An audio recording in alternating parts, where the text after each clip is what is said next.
Good morning po sa bawat isa.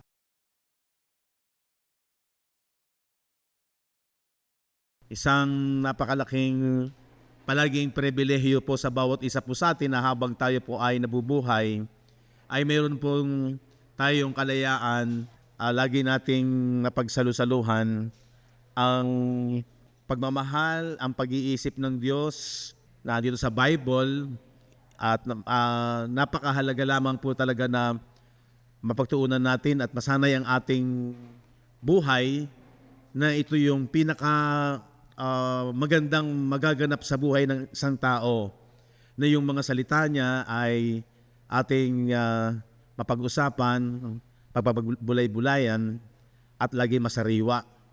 Sapagkat tayo po ay marami din tayong kaabalahan bigyan sa pisikal, meron tayong mga inaasikaso sa buhay na to. Pero napakapalad po natin na tama po yung sinasabi ng Bible na tayo ay tinawag para maging bukod tangi o peculiar people dahil sa merong tayong kakaibang kaisipan, at ito nga po ay yung magkaroon tayong patuloy ng pagnanasa, interes, sapagkat ito'y kanyang salita. Sang-ayon nga sa 1 Thessalonians 2:13, ang dapat mangyari habang tumatagal ay nagiging maliwanag po sa atin na ang salita ng Diyos ay talagang ina-appreciate natin sa ating mga buhay. For this cause also, thank we God without ceasing. Ibig sabihin, magpapasalamat ng walang patid. Pag sinabing walang patid, tuloy-tuloy ka nagpapasalamat sa Diyos. Bakit? Na ating tinanggap na inyong tagapin sa amin ang salita na ipinangangaral, sa makatwid bagay ang salita ng Diyos, ay inyong tinanggap na hindi gaya ng salita ng mga tao. Totoo po ba yun? Ito yung lubos na kagalakan ni Apostol Pablo dahil yung ministry niya, una-una sa mga Gentiles ay para ipangaral ang salita ng katotohanan, ay tinanggap daw ito ng mga believer that time na kanyang mga kausap na hindi kagaya ng salita ng tao.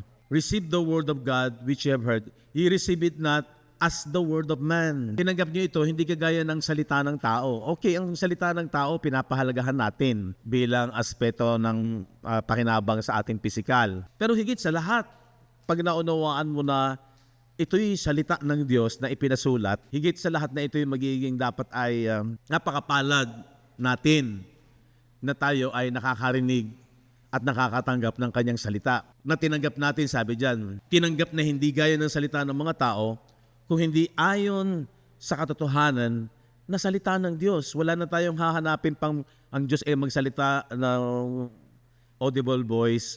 Naalala ko nung araw, maraming mga Kristiyano, maski ako, ganun ba yung sabing na ang Diyos. Kaya minsan, may mga instances na lagi mo sasabihin na alam nyo na ang Diyos ay nagsalita sa akin, ganito. Mahirap kasing masabi natin na talagang yun ay sa Diyos nang galing. Pero ang pinakatiyak para wag tayong maligaw ay eto na nga po, yung nakasulat sa Bible na kanyang salita na ipinasulat. At pinatutunayan ng mismo din ng Bible, 1 Peter 1:23. Yamang ipinanganak kayong muli, hindi sa binhing nasisira, kung hindi sa walang kasiraan, sa pamamagitan ng salita ng Diyos na nabubuhay. Dito tayo isinilang. Kaya sabi ko nga, makonclude talaga natin na hindi yung basta tumanggap ka lang sa Panginoon at tumawag ka lang sa pangalan ng Diyos, ligtas ka na, anak ka na. Ang pagiging anak ay malinaw na sinasabi din ng Bible na kung tinatanggap natin ang salita ng Diyos. Kasi ito ay may buhay. Binhing, hindi sa binhing nasisira. Pag sinabing binhing nasisira, salita lang po ng tao yan. Kung hindi, kaya sabi doon, sa walang kasiraan. So yung walang kasiraan, understood na madali natin na ito'y galing sa kanyang salita. At ito nga po ay sa Biblia. Kaya dapat nga po ay patuloy ko po yung i-challenge na maging matiyaga tayo sa pagbabasa. Kasi pag hindi po tayo naging matiyaga sa pagbabasa, tinitiyak ko po at talagang malamang na mangyayari, hindi magiging familiar talaga sa atin ang lengguwahe ng Biblia. Para bang lagi kang namamangha o napapasel. Pero as time goes on, pagka ang salita ng Diyos po ay talagang itong ating isipan ay naging very familiar ba? Kaya nga mas maganda habang maaga po, binabasa. Pag talagang minsan kailangan mo ng tiyaga. Basahin mo mula sa Genesis hanggang tiyaga lang talaga. Bigyan mo ng time, bigyan mo ng panahon.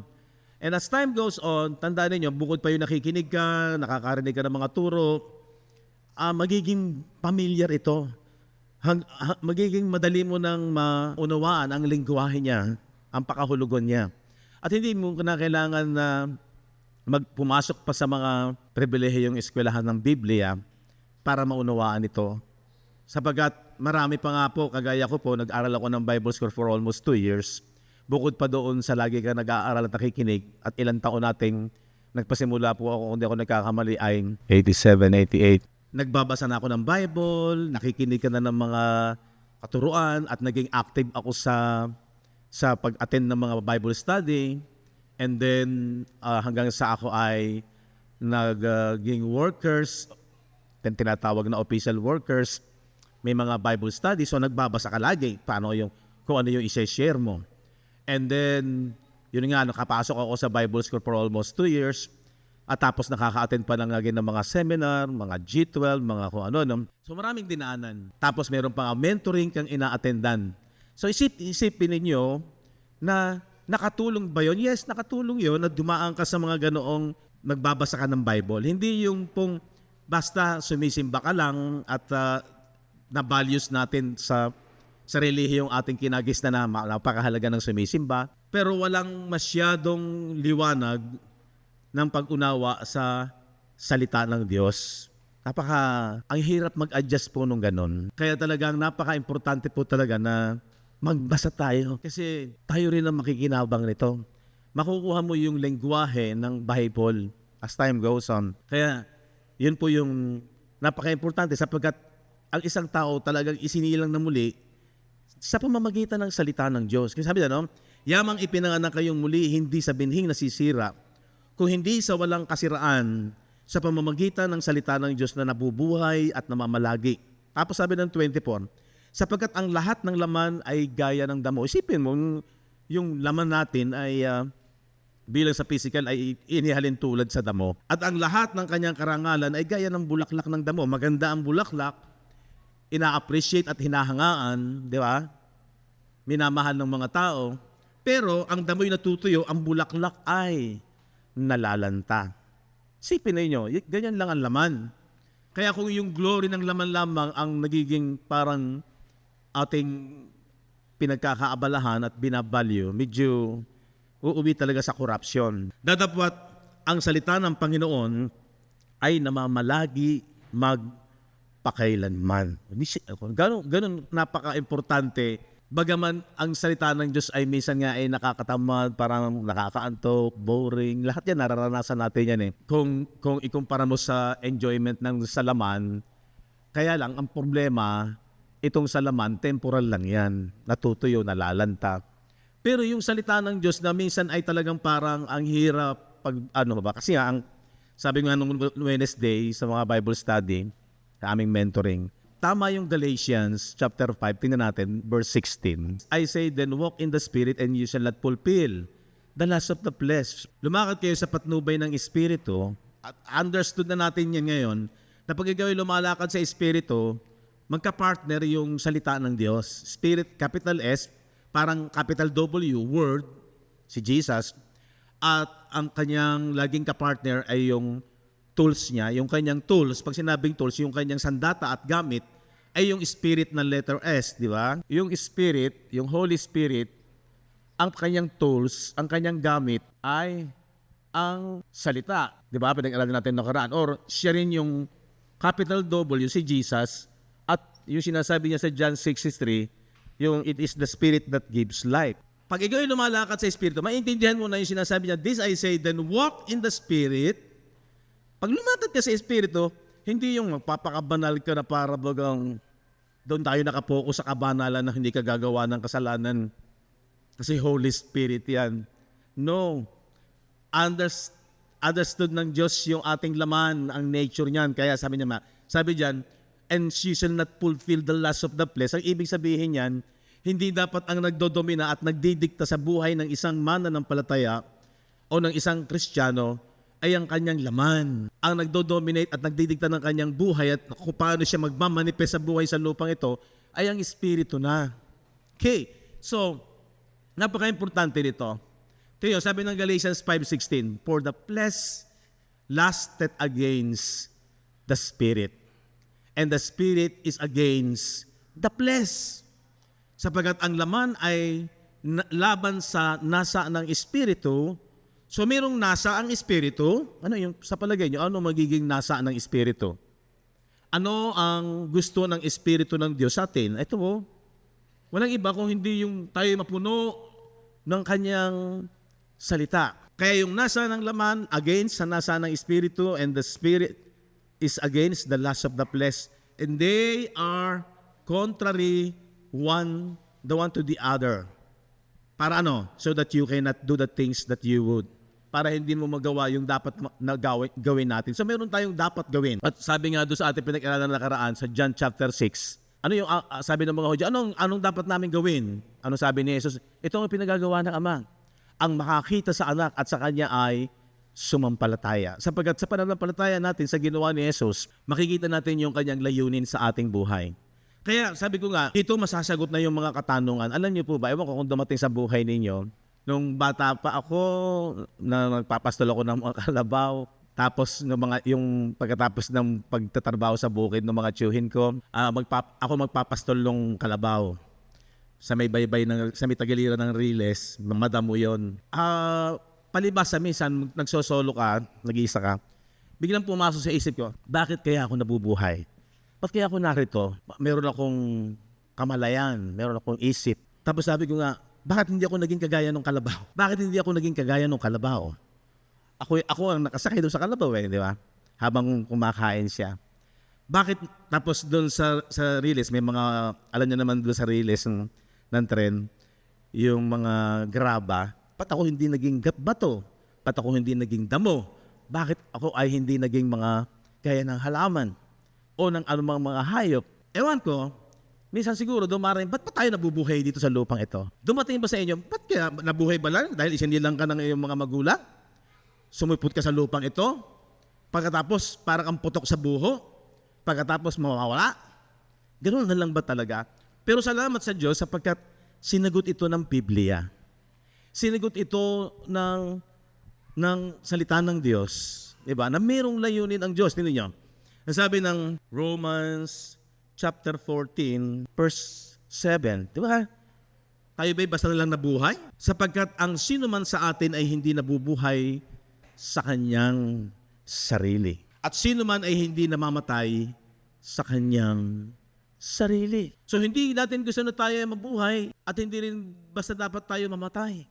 May layunin ng Diyos. Kaya sabi nga ng verse 8, for whether we live unto the Lord. Ito yung pinakalayunin po ng Diyos sa buhay, bakit yan nilikha ang tao. Kaya napakaganda rin ng atin pong pag-aaral na before the foundation of the earth, Ephesians 1, 4, and 5, di ba? Na bago panlikhain ang anumang bagay, itinalaga na ng Diyos na tayo ay magkaroon ng buhay na walang hanggan.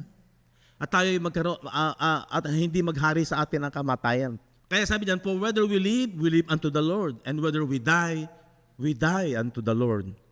Whether we live therefore or die, we are the Lord's. Tayo ay sa Panginoon. Kaya gusto lang talaga ng Diyos ipaunawa sa atin na tayo ay pag-aari niya. At may dahilan kung bakit tayo ay kanyang nilikha. Napaka-importante nito na magliwanag at ito'y maging totoo sa ating puso't isipan. Para kung magkaganon ay, alam mo yung purpose ng buhay. Bakit ka nabubuhay? Para lamang ba tayo kumain, matulog? Ay hindi. Tama siguro marahil ang sabi ng siyensya, man is the highest form of animals. Di ba? Nung araw magagalit ka, tuturing mo lamang na hayop ang tao. Pero ang Bible din na may sabi ng Ecclesiastes chapter 3. Sabi ni Solomon, ang tao walang pagkakaiba sa hayop. Sabi ko, tama pala yung science na man is the highest form of animal. Kung wala ang layunin ng Diyos sa kanyang buhay, para lang siyang hayop. Bakit? Nabuhay, sinilang sa mundong ito, nabuhay, humihinga, nag-iisip din naman mga para bagay sa lupang ito, nag-aral, kumain, natutulog, iniingatan ng kalusugan, pero bandang huli mamamatay din. Nag-raise ng pamilya, mga normal na nagaganap sa buhay ng isang tao. Pero bandang huli, mamamatay din, kagaya din ng hayop. So isip-isipin natin to, pinalalawak ng Diyos ang ating isipan sa katotohanan at makikita nating totoo ang kanyang mga salita. Hindi tayo nabubuhay na parang isang singaw lamang pagkatapos mawawala. Kaya nga merong sinasabi sa James na huwag kong maging palalo na ganito gagawin ko, bukas ganito bang mangyayari sa buhay ko. Ang ganda ng kanyang mga pangarap. Pero bandang huli, sabi doon parang ang singaw, biglang mawawala. Kaya salamat sa Diyos. Kayo po ba'y nagpapasalamat sa Diyos? Na tayo ay natututo na uunawaan at patuloy na binibigyan ng malawak na kaalaman at kagandahan kung ano yung kanyang layunin. Kaya makikita natin, lalalim ka na hindi tayo nabubuhay sa ating sarili. Mayroong isang nag-isip, mayroong isang nagplano at dapat ay yun ay makita ng isang tao at kung magkaganon habang nabubuhay, yun ang kanyang lakaran at yun doon nalulugod ang Diyos na kung ano yung design niya, mangyayari yun sa buhay ng bawat isa sa atin. Amen? Kaya sabi ng awit, chapter 8, verse 4, What is man that thou art mindful of him? Ano ang tao upang iyong alalahanin siya? And the son of man that thou visitest him? At ang anak ng tao upang iyong dalawin siya. Ano niya, mayroong prophetical dito May prophetical po dito na ang tumutukoy muna, si Jesus muna ang pinatutungkulan nito. Kasi sabi ng verse 5, For thou hast made a little lower than the angels. Sapagkat iyong ginawa siyang kaunting mababa lamang kaysa Diyos. Dito naman kaysa Diyos. At pinuputungan mo siya ng kaluwalhatian at karangalan. O di ba ang ganda ng pangarap ng Diyos sa tao? At ang magiging modelo dito ay si Jesus. Siya yung pangunahing bunga. And has crowned with him glory and honor. Naisipin mo ba yun? Sino ang tao? Sino ba tayo para sa Diyos? Para alalahanin niya tayo. Doon sa verse 6, iyong pinagtataglay siya ng kapangyarihan sa mga gawa ng iyong mga kamay. Iyong inilagay ang lahat ng mga bagay sa ilalim ng kanyang mga paa. So dominion, victory, tagumpay. Sa pasimula pa lamang, inihuhula na tayo ay nakatalaga para magtagumpay. Hindi para talunan, hindi para maging kawawa, hindi para maging kahabag-habag. At kung maunawaan natin ito, hindi mo hahabagin ang sarili mo, anuman minsan yung nararanasan natin ng mga sitwasyon at problema o nai-encounter natin ng mga discouragement sa buhay, sa lupang ito. Amen? Kasi ito yung pangarap ng Diyos na siya, kaya inalala niya tayo at inasa isipan niya tayo at espesyal tayo sa Diyos. Sa lahat ng kanyang nilikha, tayo yung pinaka-espesyal. At lalong-lalo na may layunin siya na dapat nating matuklasan. At kinakailangan sa buhay ng isang tao, yon ang pinakamataas na magiging magandang kalalagayan niya sa buhay na maunawaan niya kung ano ang layunin at plano ng Diyos. Diba? Thou madest him to have dominion over the works of thy hands. Thou hast put all things under his feet.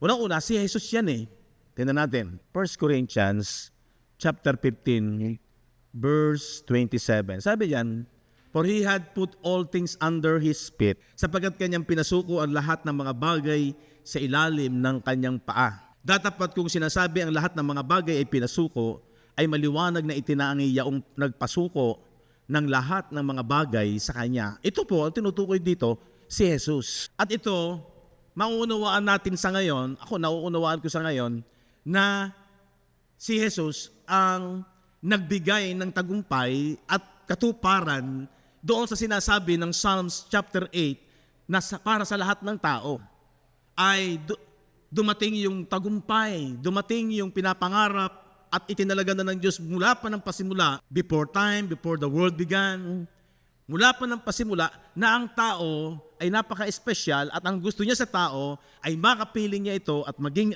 anak niya, makapiling niya na mumukod tangi, magpakailanman. Si Jesus ang gumanap nito. Kaya inilagay ni Jesus sa ilalim ng kanyang mga paa sa pamamagitan ng kapangyarihan ng Ama na mapasuko niya ang lahat ng kaaway. Parang, alam niyo po, ang isang magulang, napipicture natin, ang gusto niya, siyempre, ayaw niya ang kanyang anak ay magiging api, ayaw niya yung kanyang anak ay laging, binubuli. Magagalit ka, bakit binubuli ang anak ko? Kasi mahal mo anak mo. Lalo na ang Diyos.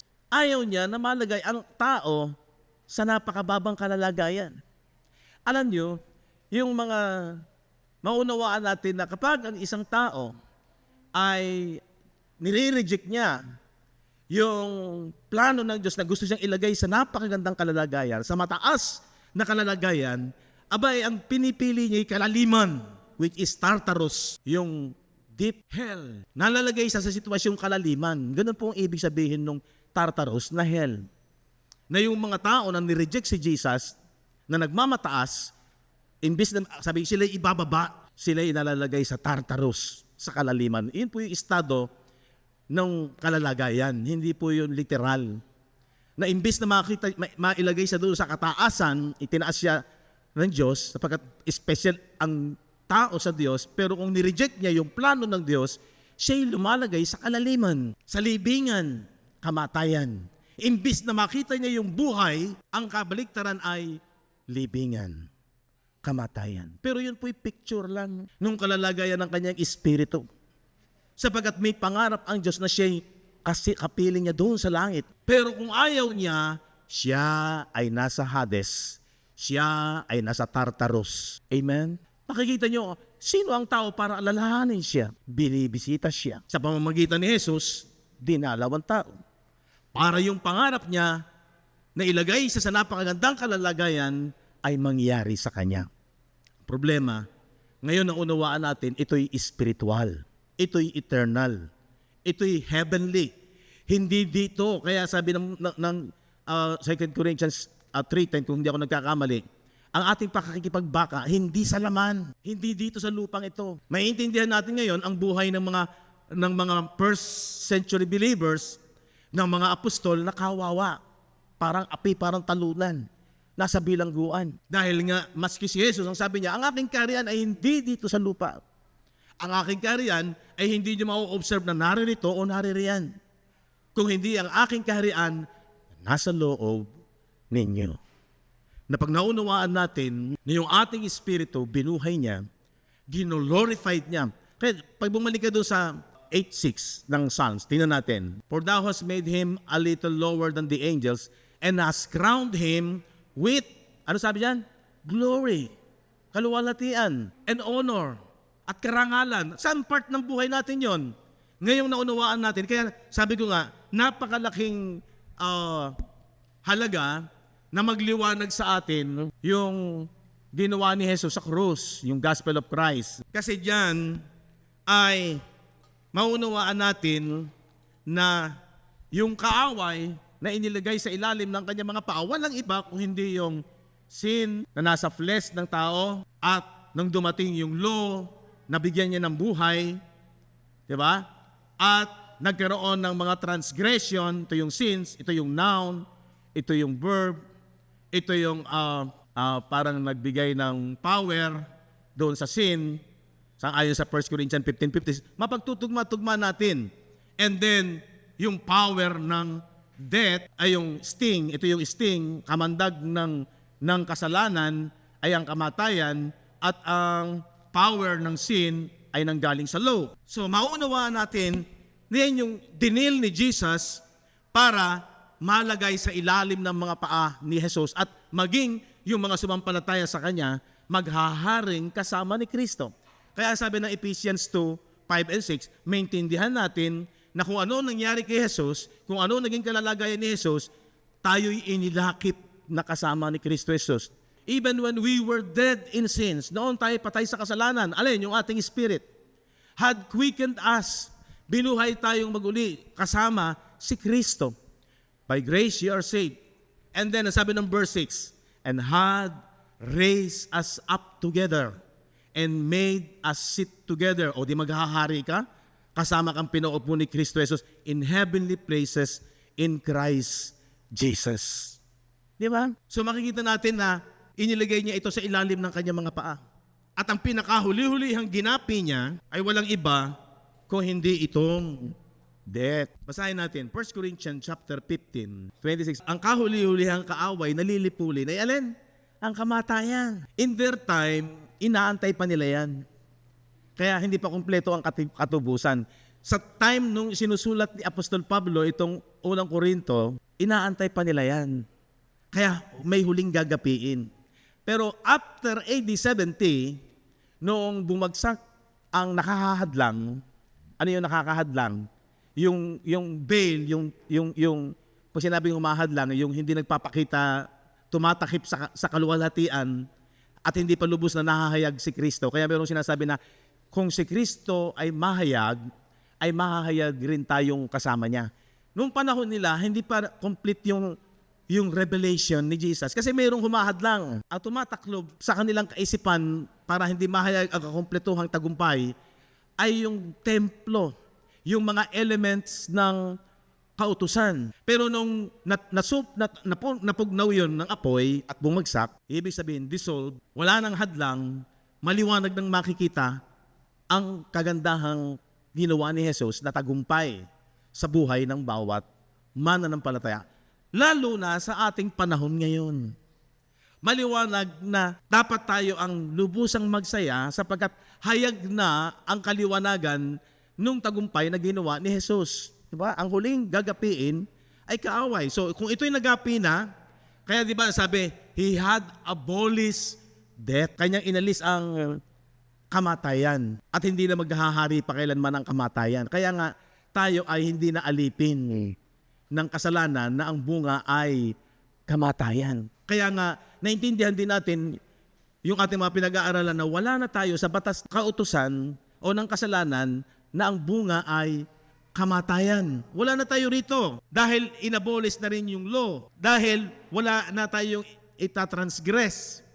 Kaya wala na rin paghahari ang kamatayan. Kaya iyan ang inilagay sa ilalim ng ating mga paa. Una kay Jesus at maging sa ating nanampalataya sa Kanya. Kaya tayo ay naghaharing kasama ni Kristo Jesus.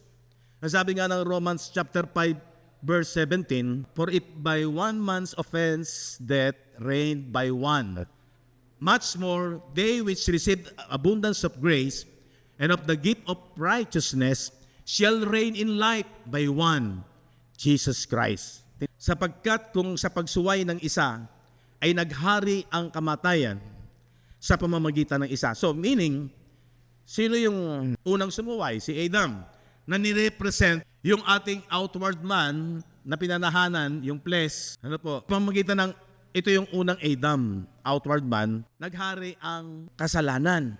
Diba? Naging alipin tayo ng kasalanan. Sang-ayon sa Romans 7:14, tayo'y naging alipin. Kaya naghari sa lahat ng tao ang kamatayan. So, sinong umapi? Sa tao, sa kalalagayan ng isang tao. Diba? Inilagay sa kamatayan nung sin in the flesh. Na nung dumating yung law, nagbigay ng power. Kaya nagkaroon ng transgression at ang kabayaran ng kasalanan ay kamatayan. Diba? So, ito po yung totally ng ibig sabihin ng kaaway. Nung araw tayo nagiging superstitious. Ang ating kaaway ay ganito, maitim siya, na meron siyang buntot, meron siyang sungay, nakakatakot siya, nasa kadiliman siya. Ito yung kaaway. Kaya maunawaan mo na yung law, ang naging ministry niya, ministry of death. For the letter kills, ang ayon sa 1 Corinthians chapter 3, the letter kills. Ang titik ay pumapatay. But the Spirit, yung ginawa ng Diyos, Jesus, gives life. Amen po ba? Diba? Napaka-ganda nung ginawa ng Diyos kung bakit maiisip mo na hindi, ano man yung ating kalalagayan sa lupang ito, physical, ano man yung itsura mo, hindi mo dapat habagin ang sarili mo. Sabagat makikita natin na tayo ay, yung sinasabi sa Romans chapter 8, tingnan natin, from verse 21, na ang buong nilalang naman ay magiging laya mula sa pagkaalipin. So, kinasasabi ka na nila ito. Sa kanila future pa ito. In their time, kasi nung isinulat ni Apostol Pablo, Ang aklat ng mga Roma, nasa mga AD 50, 60s, ganyan. Hindi pa dumarating yung Day of the Lord, noong AD 70. Na ang buong nilalang, sila, yung mga tao that time, ay magiging laya mula sa pagkaalipin ng kabulukan sa kalayaang maluwalhati ng mga anak ng Diyos. Diba? Ano yung pagkaalipin? Pagkaalipin dito sa kasalanan. And then, ang sabi dito sa verse, sabi ng verse 24, sapagkat tayo'y iniligtas sa pag-asa, datapwat, pansinin niyo po ito magaling, sapagkat tayo ay iniligtas sa pag-asa, datapwat ang pag-asa na nakikita, yun daw pag-asang pang-literal, nakikita, hindi pag-asa, hindi yan ang pag-asa. Hindi yung nakikita, sapagkat tayo'y iniligtas sa pag-asa. Datapot ang pag-asa na nakikita ay hindi pag-asa. Kaya't sino nga ang umaasa sa nakikita? So hindi tayo dapat, yung ating pag-asa doon sa blessing na ginawa ni Jesus, doon sa cross, na tagumpay para sa atin, huwag nating ituon ito sa physical na nakikita. Ito po'y spiritual. Kaya nga, doon tayo nalulungkot eh. Marami kasi nakapokus pa sa nakikita. 25. Datapwat kung nagsisiasa tayo sa hindi natin nakikita, o spiritual. Kung magkagayon, hinihintay nating may pagtitiis. Ulitin ko. Bakit sinabi ni Pablo sa mga mananampalataya that time, hinihintay pa nila yung pag-asa na yan? Na sila'y makawala doon sa kabulukan. Kasi nga, ang complete ng revelation ay noong AD 70, noong Day of the Lord. Nung bumagsak, yung humahadlang, yung elemento ng kautusan. Kasi maraming mga Hudyo, ginagawa pa rin yun. Hindi pa malinaw yung kapahayagan nung ginawa ni Jesus. Di ba? Kaya nag-aantay sila. Verse 29. Sapagkat yung mga nang una pa ay kanya nang nakilala, itinalaga naman niya na maging katulad, pansin niyo po ito, na maging katulad ng larawan ng kanyang anak. Paano tayo magiging katulad? Nang ibig sabihin dito, ayon sa ating pinag-aaralan, na tayo maging katulad ng larawan ng kanyang anak. Hindi po ito sa literal na nakikita, na maging kamukha mo si Jesus. Ang tinutukoy po dito, kung ano meron si Jesus na tagumpay, na pinagtagumpay para sa atin, ganun din meron tayo. Katulad, kalarawan, kamukha nung kagaya nung meron kung ano si Jesus. As Christ is, so are we in this world. 1 John chapter 4. Kamukha mo si Jesus. Sa anong estado? Sa tagumpay na meron siya. Kung inilagay sa ilalim ng kanyang mga paa ang kaaway, ginawa niya ito para sa atin na sumampalataya sa ginawa ni Jesus sa krus. Kaya sabi diyan, itinalaga na tayo. Sabi doon sa verse 29, kanya, itinalaga naman niya na maging katulad ng larawan ng kanyang anak upang siya ang maging panganay. Siya nga naging panganay eh. Kung siya ang panganay, mananagumpay siya, inilagay niya sa ilalim ng kanyang mga paa, lahat ng kanyang mga kapatid, kagaya rin niya, tayo yon. Tinuring din tayong kapatid. Amen. Nasa ilalim din ng ating mga paa. So tayo, yung sinasabi, tuloy natin, verse 30. At yung mga itinalaga niya, ay kanyang tinawag naman. At ang mga tinawag ay inaring ganap naman niya. So, kompleto na tayo, perfect na tayo.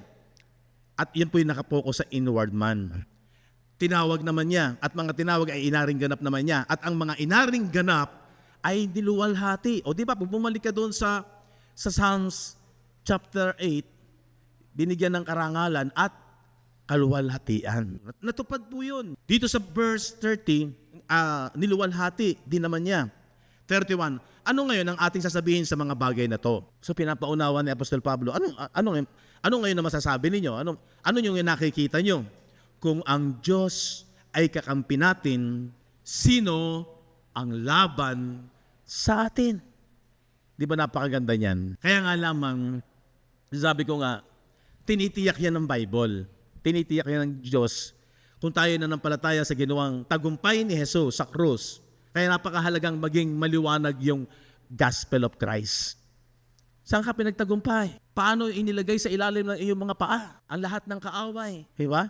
At pinutungan ka ng karangalan at ng kaluwalhatian. Honor and glory. Ito po yun. Kaya ano masasabi natin sa mga bagay nito? Kung ang Diyos ay kakampi natin, sinong laban sa atin? Dito, ipinakita ng Diyos yung kanyang pagtatanggol at ayaw niyang malagay tayo sa napakababang kalalagayan, Tartarus. Sana makita niyo na maintindihan niyo yung mga ginagamit na termino. Bakit ginamit yung hell na kalaliman at yung hell na libingan? Ang hell ng libingan speaks ng kamatayan. Kasi ang inilalagay sa Hades o grave ay patay. Libingan yon, yun sa libingan. At yun ay nasa kalaliman. Amen. Ang sabi diyan, kaya di ba mayroong verse na, the gates of hell shall not prevail. Matthew 16:18. And I say also unto thee that thou art Peter, and upon this rock I will build my church. And the gates of hell. Ano yung hell dyan? Pag kinuha mo yung original na hell dyan, Hades, libingan. And the gates of hell shall not prevail against it. Ang pintuan daw ng libingan, yung hell doon, sa Tagalog impyerno yata yan Sinabi ko naman sa iyo na ikaw ay Pedro at sa ibabaw ng batong ito ay itatayo ko ang aking iglesia. Anong bato yon? Si Kristo po yon. At ang mga pintuan ng Hades, Hades pa rin, ay hindi magsisipa na laban sa kanya. Pero sa English, hell. So malino sa Tagalog, yung original lang inilagay. Hades, libingan. So paano hindi maghahari yung gates of hell? Literal bang gates yon? Hindi. Ang tinutukoy doon, hindi na maghahari kailanman ang kamatayan. Kaya tama yung sinasabi ng revelation ng mystery ng gospel kay Apostol Pablo sa 1 Timothy 1:9 and 10 na he had abolished death. Kanyang pinagtagumpayan ng kamatayan. Anong death yon? Spiritual. Yung bunga ng kasalanan na nung dumating yung law, kaya itong law naging letter that kills. Ang titik ay pumapatay. Datapot ang espiritu ang nagbibigay ng buhay. Letter that kills. Dahil sa for the wages of sin, ang kabayaran ng kasalanan, ito yung mga transgression, is death. Pero after the cross, ang lahat ng sumampalataya, hindi na maghahari kailanman ang kamatayan. Kaya doon sa 1 Corinthians chapter 15, ang huling gagapiin ay kamatayan. Nagapi na ba ang kamatayan? Amen. Yung espiritu mo, secured na. Pag maliwanag sa iyo ang ebanghelyo, ang salita, dito ka ipinanganak. Ang binhing walang kasiraan. Diba? Kung tatanggapin ninyo ang salita ng Diyos na hindi gaya ng salita ng tao, kung hindi salita ng Diyos, magkakaroon ka ng pananampalataya. Diyos ang may sabi nito. Ganon si Abraham. Ganon ang isang magandang katangian ni Abraham na siya ay kung ano ang sabihin ng Diyos sa kanya, habang tumatagal, lumakas ng lumakas ang kanyang pananampalataya at pagtitiwala. Kaya kung anong sabihin ng Diyos, naniniwala siya. Lumago ng lumago ang kanyang paniniwala. Kahit itong ipinahandog sa kanya si Isaac, okay lang sa kanya. Pero naniniwala pa rin siya na siya'y gagawing malaking bansa. At ang pagtitiwala niya, sa ayon sa Hebreo, bubuhayin mag-uli si Isaac kahit patayin niya. Diba? Ganon nabuo ang pagtitiwala. Pag sinabing mayroong buhay kang walang hanggan, pag sinabing ikaw ay higit pa sa mananagumpay, paniwalaan natin yon at kinakailangan lumiwanag ng lumiwanag at lumago ng lumago ang ating pananampalataya doon. Ang ating pananampalataya ay relasyon natin sa Diyos. Ang Diyos ay buhay, ikaw ay nabuhay na kasama ni Kristo Jesus, kaya nagpa-progress yan. Ang sabi ko nga, ang lahat ng bagay na may buhay, ang batas, lumalago yan, yumayabong yan. Halaman, maging mga hayop na may buhay, mayroong improvement yan. Mula sa pasimula, maliit, binhi, pero habang tumatagal, yumayabong yan. Huwag kayong papayag na ang pananampalataya natin ay basta sumisimba ka lang, okay na yon. Magpakabait ka, okay na yon. Huwag po. Sapagkat maliwanag na ang pananampalataya nang gagaling sa kanyang salita at doon tayo isinilang na muli. Kinakailangang mag-progress yung ating pananampalataya. Amen. Praise God. Huwag tayong mainggit doon sa mga ganda ng programa nila. Huwag tayong mainggit doon sa mga parang class ang kanilang mga building, ang kanilang...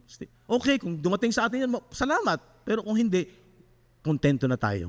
Ang mahalaga, lumalago tayo at mayroon tayong relasyon at nauunawaan natin mahal tayo ng Diyos at mayroon siyang plano, tinalaga buhat pa ng pasimula, na tayo'y putungan ng karangalan at ng kaluwalhatian. Amen? Diba? Nakaka-bless yung mayroon kang maliwanag na nauunawaan sa kanyang mga plano. Bakit ka nabubuhay? Bakit tayo nabuhay? Bakit tayo isinilang? Ang liwanag, hindi tayo nabuhay sa sarili natin. Hindi rin tayo mamamatay na para sa sarili natin. Ngayon, napakaganda na mayroong layunin at maliwanag sa ating isipan. Pag-aari ka ng Diyos, hindi ka nabubuhay sa sarili mo. Amen. Romans chapter 4, verse 18. Siya na sumampalataya na nasa pag-asa, laban sa pag-asa, upang maging ama ng maraming bansa, ayon sa sabi, magiging gayon ang iyong binhi. Di ba yun ang pangako sa kanya? Magiging marami ang kanyang binhi. At sabi ng verse 19, tingnan niyo yung verse 19, at hindi humina sa pananampalataya na ipinalagay man ang kanyang katawang tulad sa patay, na gayon siya'y may mga 100 taon na at ang pagkabaog ng bahay bata ni Sarah. Ibig sabihin, mayroong discouragement sa pangako ng Diyos sa kanya. Kasi 100 years old na siya. Tapos, baog pa si Sarah. Pag titingin sa physical, nakaka-discourage na hindi magiging totoo yung pangako ng Diyos sa kanya. Pero ang sabi ng Bible, hindi nanghina. Bagaman meron siyang pagkakamali bilang tao, nung una, kaya lumabas si Ismael, pero nag-progress pa rin yung kanyang pananampalataya. Dapat ganito po tayo. Nagkakaroon tayo ng pagkakamali. Nung una, ang pananampalataya natin ay pawindang-windang pala, pasala pa, nakapokus sa physical. Pero as time goes on, nakita natin na ito ay spiritual. Kaya, sabi rito sa verse 19, hindi humina sa pananampalataya na ipinaligay man ang kanyang katawang tulad sa patay, na gayon siya'y may 100 taon at ang pagkabaog ng bahay bata ni Sarah. Kung hindi, 20, kung di sa patingin niya sa pangako ng Diyos, doon siya nakatingin sa pangako ng Diyos, sa salita ng Diyos, ay hindi nag-aalinlangan. Ito yung maganda eh. Dapat yung pag-aalinlangan, winawaksin natin. Hindi nag-aalinlangan sa pamamagitan ng hindi pananampalataya, kung hindi lumakas sa pamamagitan ng pananampalataya na niluluwalhati ang Diyos. Dapat ganito po tayo. Lumalakas din ang lumalakas. Ibig sabihin may improvement. 21. At lubos na nanalig na ang Diyos na nangako ay may kapangyarihang makagawa noon. Amen? So ano yung mga pangako ng Diyos? Na yung espiritu mo kasama ng naghahari ni Kristo at inilagay na ang lahat ng kaaway sa ilalim ng ating mga paa. Kaya wala ng power yung death. Kaya meron ka ng eternal life. Abolish na yung mga yan. Amen.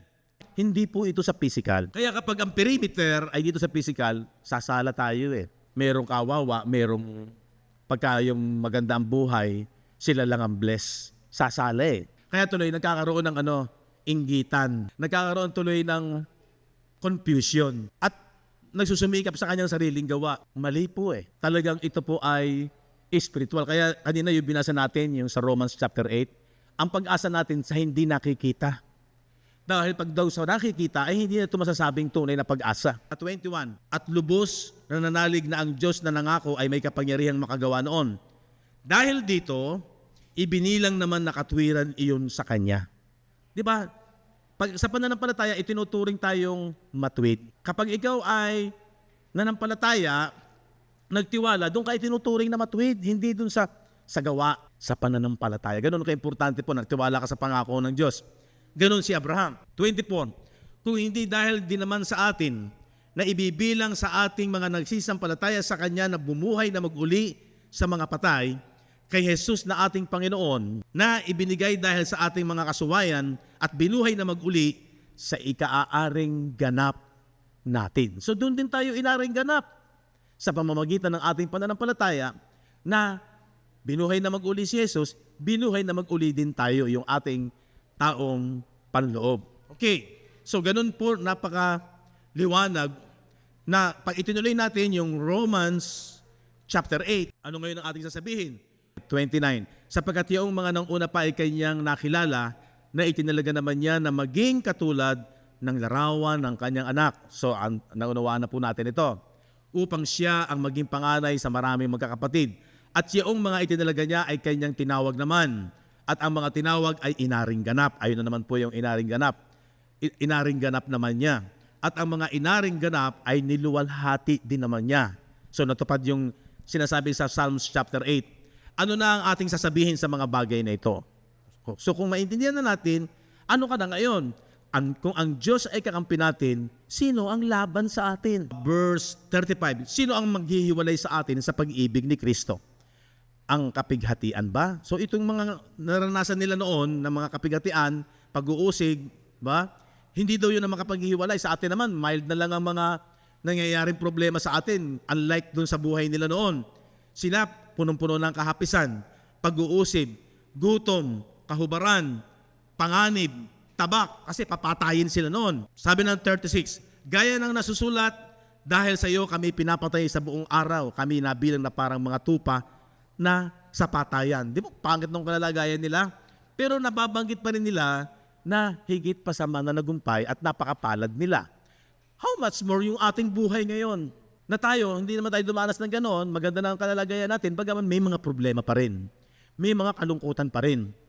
Pero ang ibig sabihin, hindi ang perimeter talaga ng blessing ng Panginoon na ating nililinang, na ating talagang inaalam, ay hindi dito. Magkakaroon ng kamalian. Okay, tuloy. 37, kung hindi sa lahat ng mga bagay na ito, tayo higit pa sa mga mapagtagumpay sa pamamagitan niya o sa atin ay umibig. Sapagkat ako'y naniniwalang lubos kahit ang kamatayan man, kahit ang buhay, kahit ang mga anghel, kahit ang mga pamunuan, kahit ang mga bagay na kasalukuyan, kahit ang mga bagay na darating, anuman pa ang mangyari sa future natin, kahit ano pa ang mga authority meron dyan, na parang sila yung naghahari sa lupang ito. Pero pag dyan ka nakatay, sabihin na, napakasama na ng mundo talagang malapit nang bumalik ang Panginoon. Yun ang conclusion nila. Pero hindi po, napakasama ng kalalagayan ng buhay nila noon kumpara sa panahon natin ngayon. Pero isang magandang bagay na mauunawaan natin, wala na. Sabi dyan, kahit ang kataasan, kahit ang kababaan, kahit ang alinmang ibang nilalang, ay hindi makapaghihiwalay sa atin sa pag-ibig ng Diyos na nasa kay Kristo Jesus na Panginoon natin. Yan. Diba? Amen po ba? Napakaganda po nito na maunawaan at maliwanagan tayo kung bakit magkakaroon ka ng tinatawag na blessed na talaga ako. At yun yung magiging inspirasyon natin habang nabubuhay tayo sa lupa. May purpose po ang buhay natin. Sana po ang mga bagay na ito na ating na patuloy na pag-aaralan at nalilinang ay magbigay po ng inspirasyon na magtulak sa atin na tayo ay talagang lumakad doon sa ibig ng Diyos sa ating buhay. Lumakad sa Espiritu. Mag-aral, yung lalong lumakas ang pananampalataya at hindi talaga nakapokus sa nakikita ng ating mga mata. Pangalawang bagay na lamang po ito. Pero ang pinakapangunahing bagay na dapat natin pagyamanin at maging kagalakan, salitayan ng Diyos, pinangako niya yan. Kung ang Diyos ang may sabi, totoo yan. At dapat doon tayo lumakas ng lumakas at yun yung magbibigay at magtutulak sa atin. Nakaka-move on tayo sa buhay sa lupang ito. Ano man minsan yung mga negatibong minsan dumarating, tayo po higit pa sa mga mananagumpay. Amen? Bless po ba kayo?